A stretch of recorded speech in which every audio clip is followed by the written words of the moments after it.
Welcome to the Whole Food Plant-Based Cooking Show. Today I'm going to show you how to make a vegan, plant-based pecan pie. Grab a plate, 'cause it's the all-free whole food plant-based cooking show. So before we get into making our recipe, I just want to thank all of you out there for being so supportive.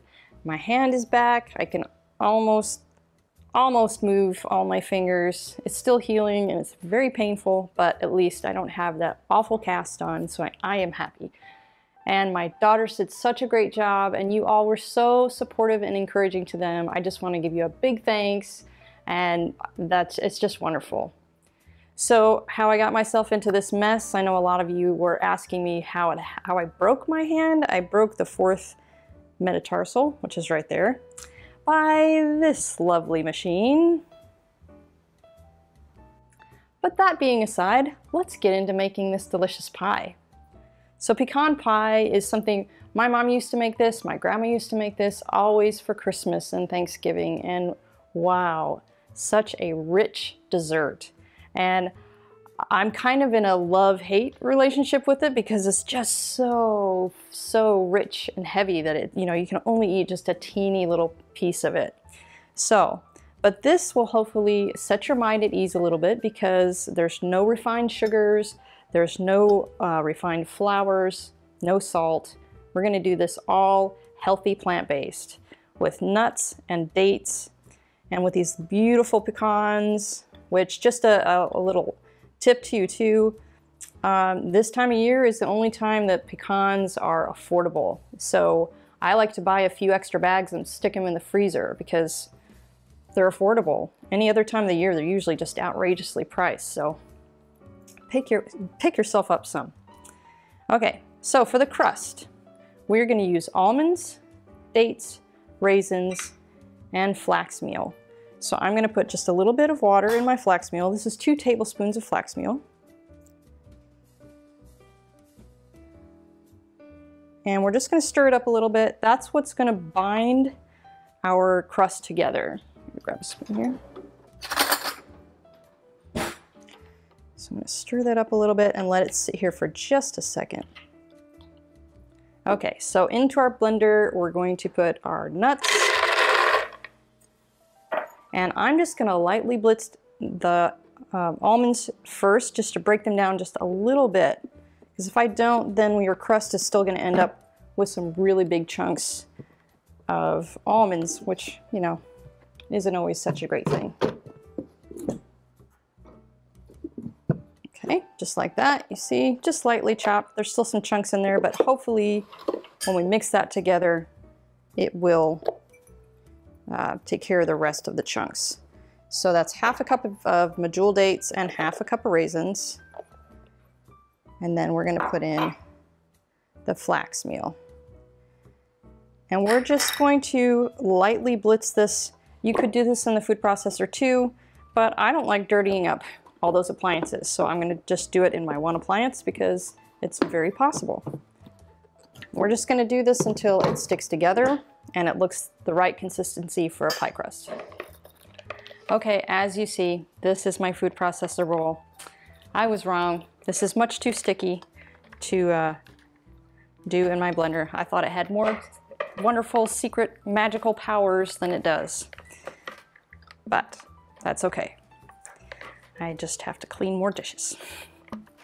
So now we're just gonna pour this out into our pie pan, and this pie plate, and this is a 9-inch pie plate, and we're just going to press it down into the pie plate. And as you go, your hands are going to get really sticky, so you're going to need a little bit of water to keep your hands from sticking.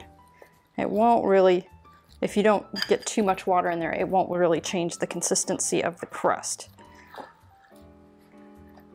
Okay, so there it is. And while we mix up our filling, I'm going to stick this in the oven to bake, between 5 and 10 minutes. I just want to dry it out just a little bit before we put the filling in. Okay, so now onto the filling. And my container is still a little dirty, but it's basically the same ingredients. So I'm not even going to clean it out because that's all going to just blend into there. So I've got 2 cups of dates, 2 tablespoons of peanut butter. And I like to just use natural peanut butter, no sugar, no salt. And then we're gonna put about a fourth to a half a cup of the pecans in there, just to give it a little bit more of that yummy pecan taste. And I'm going to do the squeeze of half of a lemon, which is about maybe a couple teaspoons of lemon juice, just to cut the richness of the pie, because it is so incredibly rich. You need a little something. If you're not going to use salt, usually salt kind of cuts the bite of really rich things, but the lime juice will kind of give you that type of feeling. So now I've got some hot water here, and we're going to use 2 cups of boiling water.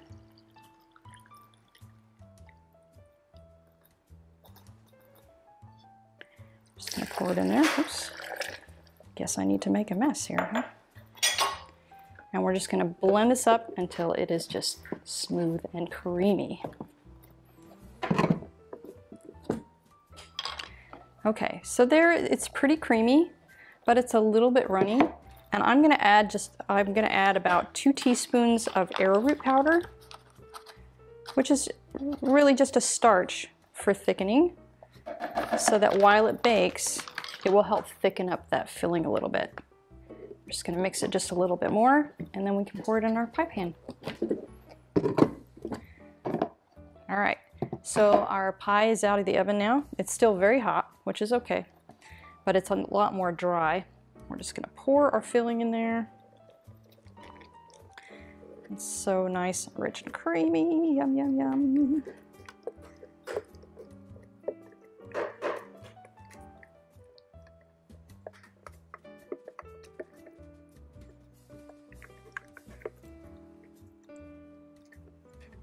Okay, we'll smooth it around a little bit.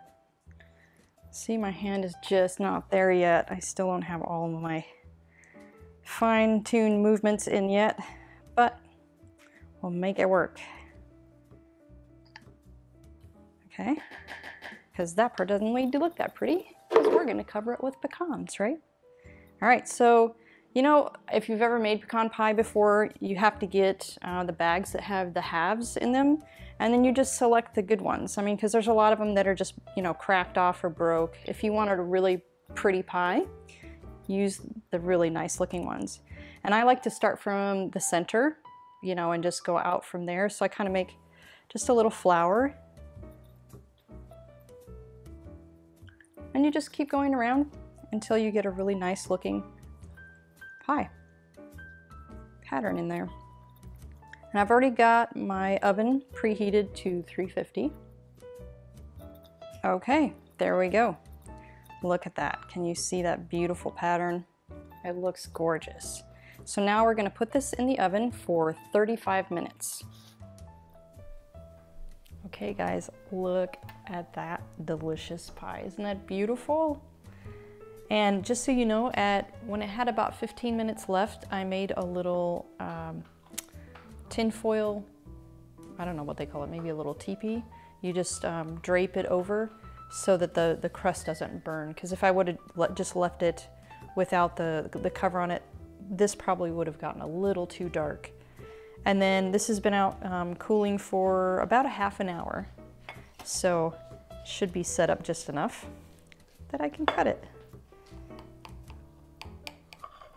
Okay, now it's just down to the taste. You